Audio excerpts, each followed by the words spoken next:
রবীন্দ্র ভবনে আমাদের পাড়া আমাদের সমাধান শিবিরের আয়োজন করা হয়েছিল। এদিন এই শিবিরে উপস্থিত ছিলেন রাজ্যের মহিলা ও শিশু কল্যাণ এবং উন্নয়ন মন্ত্রী শশী পাজা, রাজ্যের আইন ও শ্রম মন্ত্রী মলয় ঘটক, জেলা শাসক এস পুণ্যবালাম, আসানসোল পৌর নিগমের ডেপুটি মেয়র অভিজিৎ ঘটক, মহকুমা শাসক বিশ্বজিৎ ভট্টাচার্য, পৌর কমিশনার, আসানসোল পৌর নিগমের মেয়র পরিষদের সদস্য গুরুদাস চ্যাটার্জি সহ বিশিষ্ট অতিথিরা। মন্ত্রী শশী পাজা জানান, 46 এবং 47 নম্বর বুথের বাসিন্দাদের নিয়ে আমাদের পাড়া আমাদের সমাধান শিবিরের আয়োজন করা হয়েছে। মূলত ছোট ছোট কাজের আবেদন এসেছে, যার মধ্যে নালা ও রাস্তার সমস্যার কথা বলা হয়েছে। তবে জনগণের অভূতপূর্ব সাড়া পাওয়া গেছে।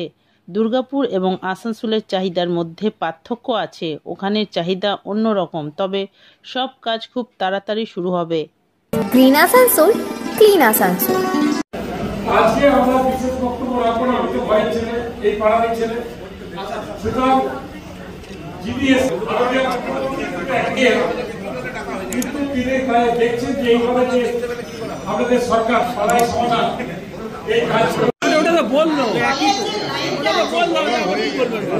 আমি জানি আমাকে বলতে দিন কাইন্ডলি রাস্তাগুলো যে পাইপলাইন গুলো আছে সেগুলো রাস্তাটা তৈরি হওয়ার পরে পাইপলাইনটা হয়েছে, যাতে তারা পুরো মানে একটা শেষ করেছে।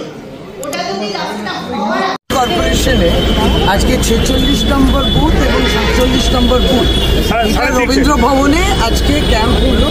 এটা মাননীয় মন্ত্রী শ্রী মলয় ঘটক নিজের নির্বাচিত অঞ্চল বিধানসভা, এবং এইখানে মানুষের উপস্থিতির মাধ্যমে অনেকগুলো প্রস্তাব যেটা উঠে এসছে আমাদের পাড়া আমাদের সমাধান, এবং অনেকেই উপস্থিত ছিলেন।